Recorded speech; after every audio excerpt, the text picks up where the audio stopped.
लीजिए।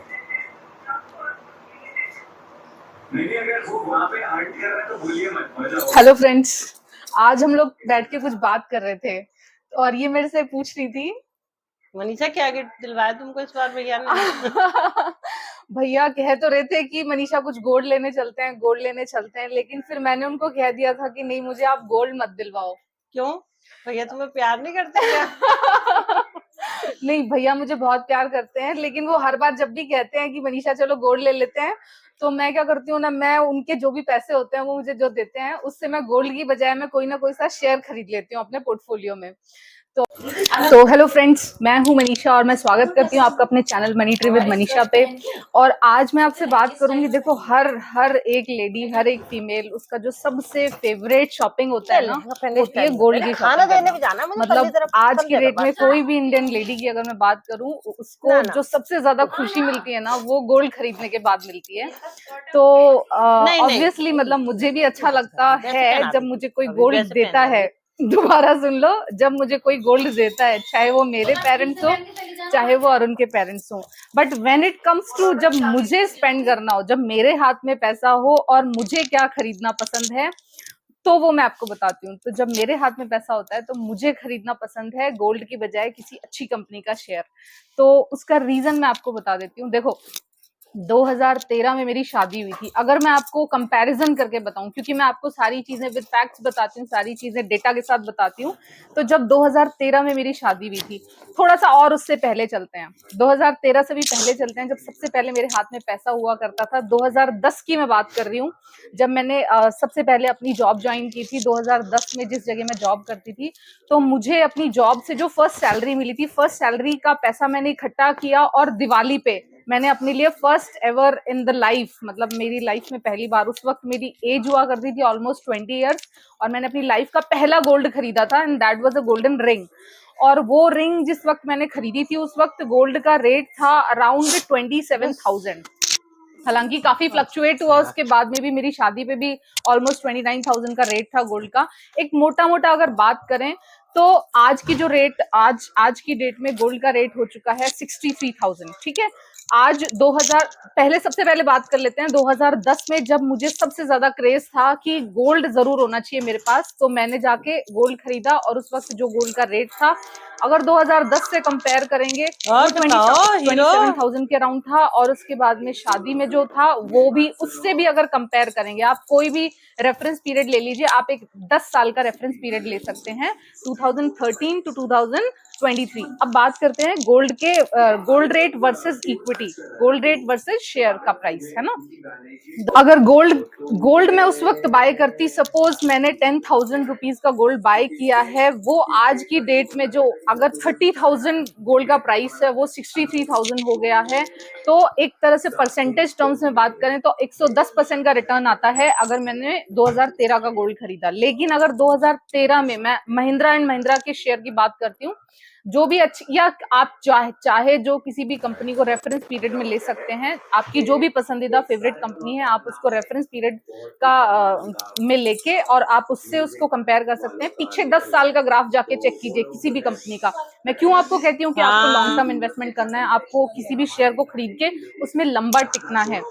Daily trading के लिए क्यों डिस्करेज करती हूँ, डेली ट्रेडिंग में आप सिर्फ और सिर्फ अपने पैसे को टैक्सेस और बहुत सारे अलग अलग तरह के किसी किसी चीज में खत्म करेंगे, इसके अलावा आपको कुछ बहुत हासिल नहीं होगा। लेकिन अगर आपने किसी कंपनी को पकड़ के उसे बैठ गए, अगले 8-10 साल के लिए उसे छोड़ दिया या 5 साल के लिए छोड़ दिया, लॉन्ग टर्म इन्वेस्टमेंट, जो मेरे गुरुजी थे, जो मेरे मेंटोर थे, उन्होंने मुझे यही बताया था कि कम से कम 2 साल पहले तो उस कंपनी का प्राइस तक आपको चेक नहीं करना। मनीषा, जिस भी शेयर में आपने एंट्री कर ली, उसमें 1-2 साल तक तो आपको कुछ सोचना भी नहीं है। हाँ, 1-2 साल की परफॉर्मेंस के बाद अगर कोई दिक्कत है, तब आपको लुक बैक करना है और चेक करना है। लेकिन आजकल क्या हो गया कि चीजें इतनी फास्ट हो गई हैं, अपने हाथ में इतनी सारी इंफॉर्मेशन रहती है, अपने हाथ में बहुत सारा, ऑलवेज लैपटॉप रहेगा, ऑलवेज हमारे हाथ में ये सारे प्राइसेस वगैरह चेक करने की सारी चीजें रहती हैं। तो हम दिन में जाके 50 बार उसके प्राइसेस चेक करते हैं। तो इसके चलते क्या होता है ना कि हमें हमारा मेंटल सेटअप खराब होता है। वहीं अगर हम एक लॉन्ग पीरियड का टाइम रखें, 10 साल का पीरियड का टाइम रखें, महिंद्रा एंड महिंद्रा शेयर्स की बात करूं मैं, तो महिंद्रा एंड महिंद्रा का शेयर 2013 में 470 रुपए का हुआ करता था, जो कि 500 रुपए से भी कम है। 470 रुपए का शेयर। और अगर मैं इसकी बात करूं 2010 की, जब मैंने अपना फर्स्ट गोल्ड खरीदा था, जो कि 27,000 रुपए का था, 2010 से आज जो गोल्ड में अप्रिसिएशन हुआ है वो ऑलमोस्ट 110 और 120% के आसपास का हुआ है। लेकिन महिंद्रा के शेयर में ऑलमोस्ट 300 रुपए का हुआ करता था महिंद्रा का शेयर। आप 10 साल का चार्ट खोल के देखिए महिंद्रा के शेयर का, 300 रुपए का शेयर, और आज की डेट में 1500 रुपए के आसपास का ये शेयर हो चुका है। अगर आप इन शॉर्ट मेरे शादी से भी बात करें 2013 से, तो 2013 में 470 रुपए का महिंद्रा एंड महिंद्रा का शेयर था, जो आज की डेट में अपना 1500 रुपए हो चुका है। तो आप देखिए कि इतना जो हाइक है, इतना महिंद्रा एंड महिंद्रा के शेयर में इतना जो हाइक है, वो कितना परसेंटेज है। अगर परसेंटेज टर्म्स में बात करूं, अगर ये पैसा मैंने गोल्ड में लगाया होता 2013 में, तो वो मेरा 470 से केवल 900 रुपए होता। लेकिन यहाँ अगर शेयर की बात करूं तो वो कितना हो चुका है, 3 टाइम्स, जबकि गोल्ड में कितना है पैसा, 2 टाइम्स। तो जो भी आज एक इंडियन मिडिल क्लास फैमिलीज की बात करूं, जो गोल्ड को सबसे अच्छा अपॉर्चुनिटी समझती हैं कि गोल्ड में अगर आप पैसा लगाओगे तो आप सबसे ज्यादा आपको अच्छा रिटर्न्स मिलेंगे, तो मैं कहती हूं कि अगर आप शेयर्स में लॉन्ग टर्म इन्वेस्टर बन सकते हैं, शेयर में आप रुक के टिक्के रह सकते हैं, आप 5 साल 10 साल का व्यू रख सकते हैं, तो आपको गोल्ड, प्रॉपर्टी, एनीथिंग एवरीथिंग, सब चीजों से जो बेहतर रिटर्न्स मिल सकते हैं वो एक अच्छी बड़ी कंपनी के लॉन्ग टर्म इन्वेस्टर। अगर आप थोड़े अलर्ट इन्वेस्टर हैं तो आप इससे भी कहीं ज्यादा पैसा निकाल सकते हैं, इससे भी कहीं ज्यादा पैसा बना सकते हैं शेयर मार्केट से। ठीक है, जरूरत है उस स्किल को समझने की। यहाँ एक अलग तरीके से काम होता है, अलग अलग एक स्किल सेट के साथ काम होता है, एक अच्छे नॉलेज बेस के साथ काम होता है। टेक्निकल चार्ट की जो आप लोग में बहुत सारे लोगों में ना टेक्निकल चार्ट को लेके बहुत क्रेज रहता है, तो मैं आपको बता दूं, टेक्निकल चार्ट केवल और केवल किसी भी कंपनी में एंट्री और एग्जिट के काम आता है। इससे ज्यादा कोई भी टेक्निकल चार्ट आपको किसी भी तरह की हेल्प नहीं करेगा। हर सारे के सारे टेक्निकल चार्ट केवल और केवल आपको एक एंट्री, एग्जिट, ट्रेंड, बस इतना बताएंगे। लेकिन उस कंपनी में कितना रुकना है, रुकना भी है कि नहीं रुकना है, एंट्री करनी है कि नहीं करनी है, ये सारी चीजें आपको जानने के लिए फंडामेंटल पे अच्छी पकड़ होनी चाहिए।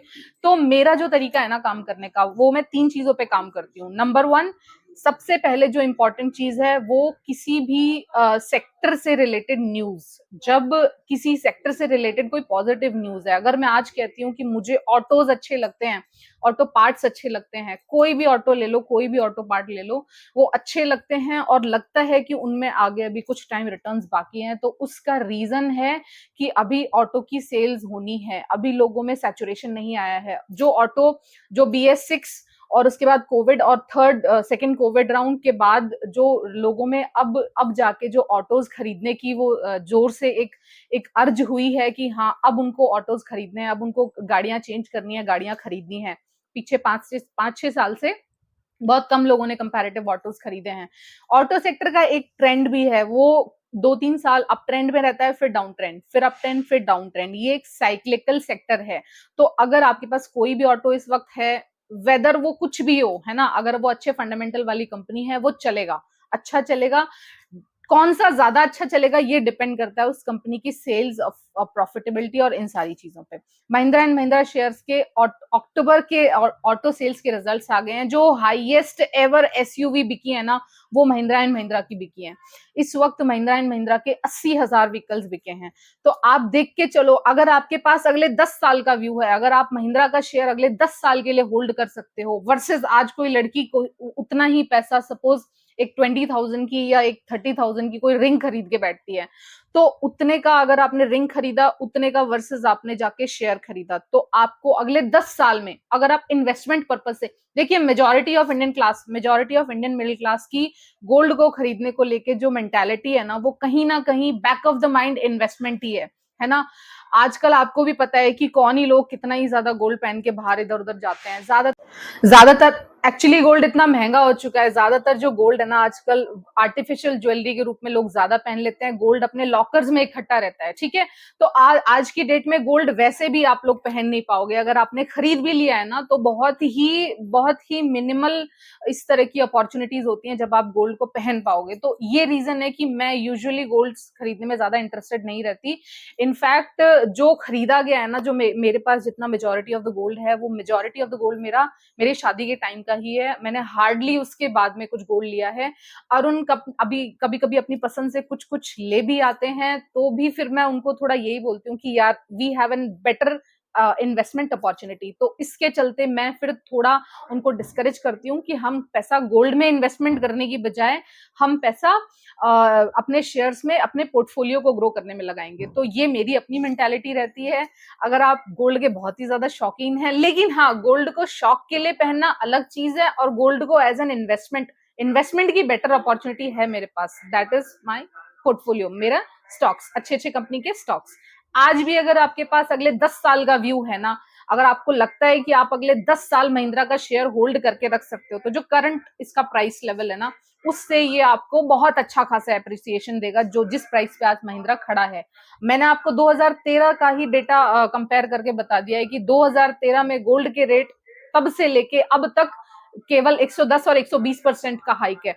लेकिन महिंद्रा एंड महिंद्रा के शेयर की बात करूं तो ये 3 टाइम्स हो चुका है। मतलब अगर वही पैसे मैं महिंद्रा के गोल्ड में लगाती वर्सेस महिंद्रा में लगाती, तो महिंद्रा में मुझे ज्यादा प्रॉफिट्स होते। तो स्कीम्स तो बहुत सारी हैं, लेकिन उसके बावजूद भी अगर आप एक समझदार इन्वेस्टर हैं, एक एंशियस ट्रेडर नहीं है, तो जो बेस्ट अपॉर्चुनिटी है इन्वेस्टमेंट की इंडिया में फिलहाल, आपके पास 5,000 रुपए हैं, आपके पास 10,000 रुपए हैं, पॉसिबली आप 5,000 रुपए का गोल्ड ना खरीद पाओ आज की डेट में, लेकिन आप 5,000 रुपए के किसी भी अच्छी कंपनी के शेयर्स खरीद सकते हो। तो ये फायदा है सबसे बड़ी बात कि आप कितने भी रुपए से यहाँ शुरुआत कर सकते हो इंडियन शेयर मार्केट में। लेकिन अगर आपको कुछ बड़ा इन्वेस्टमेंट करना है, लेट सपोज प्रॉपर्टी में इन्वेस्टमेंट करना है, तो आपके पास कम से कम 2 लाख 5 लाख रुपए होने चाहिए, चाहे आप कितनी भी छोटी से छोटी, बुरी से बुरी प्रॉपर्टी में निवेश कर रहे हो, है ना। लेकिन यहाँ शेयर मार्केट आपको एक अपॉर्चुनिटी भी देता है, और इसी के साथ शेयर मार्केट आपको एक अच्छे एवेन्यू भी देता है कि आप यहाँ पे कंपैरेटिव कम पैसे से शुरुआत करके और लॉन्ग टर्म का व्यू रख के चलेंगे, तो आपको बेहतर अपॉर्चुनिटी मिलेगी, आपको बेहतर निवेश पे बेहतर रिटर्न्स मिलेंगे। तो ये फायदा है शेयर मार्केट में निवेश करने का।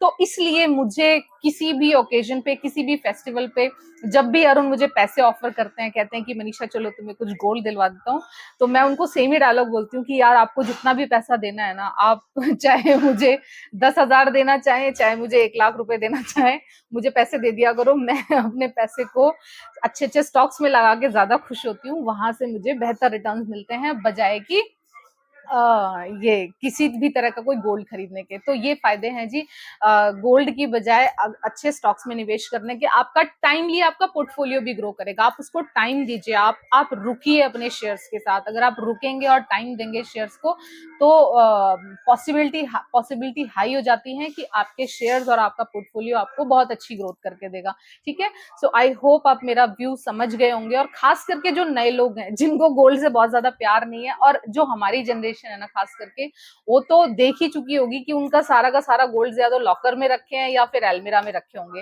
वो हार्डली कहीं हम आजकल गोल्ड पहन पाते हैं, और फिर उतना सच बताऊं तो उतना ना, मतलब गोल्ड पहनना उतना फैशनेबल भी नहीं रह गया है ना। मेरे पास गोल्ड काफी है, लेकिन मैं चाह के भी बहुत सारी जगह पे वो इतने बड़े बड़े हार अपने चाह के भी नहीं पहन सकती, है ना। क्योंकि उसका रीजन वही है कि आजकल जिस तरह का जो ट्रेंड है, जो फैशन जिसको कह लो, या फिर कुछ भी व्हाटएवर XYZ, आप जिसको जो भी नाम देना चाहो, वो आप पहन के भी खड़े हो जाओगे ना तो आप ऑड लगोगे, है ना। तो इस वजह से आजकल बहुत लाइट ज्वेलरी ट्रेंड में है, आजकल बहुत लाइट ज्वेलरी लोग पहनना पसंद कर रहे हैं, जो नई अपकमिंग जनरेशन आ रही है। तो उसके चलते भी गोल्ड, अगर आपने गोल्ड में इन्वेस्टमेंट करके या गोल्ड की कुछ चीज खरीद के आप बैठ जाते हो ना, तो वो आप एक तरह से अपना पैसा थोड़ा लो रिटर्न वैल्यू पे फिक्स कर देते हो। तो उसकी बजाय मुझे पैसा शेयर मार्केट में लगाना ज्यादा अच्छा लगता है। बस ये इतना ही कहूंगी। आई होप आपको मेरा व्यू अच्छा लगा हो, नहीं अच्छा लगा हो तो इट्स ओके, आपका अपना व्यू हो सकता है। ये गोल्ड को लेके मेरा अपना व्यू था, और मेरी वीडियो अच्छी लगी तो प्लीज लाइक कर देना, और अगर आप मेरे चैनल पे नए हैं तो मेरा चैनल सब्सक्राइब कर लेना। मेरे पास आपके लिए बहुत अच्छे अच्छे वीडियोस हैं, बहुत अच्छी अच्छी इन्फॉर्मेशन है। आई होप आप लोगों को मेरा चैनल पसंद आ रहा है। ठीक है, so thank you so much for listening. और मेरी सारी जितनी भी मतलब फीमेल जितनी भी गर्ल्स मेरे को सुनने वाली हैं, मेरे व्यूअर्स जितने भी सुनने वाले हैं और जो खास करके मैरिड हैं, उन सबको मेरी तरफ से हैप्पी करवा चौथ।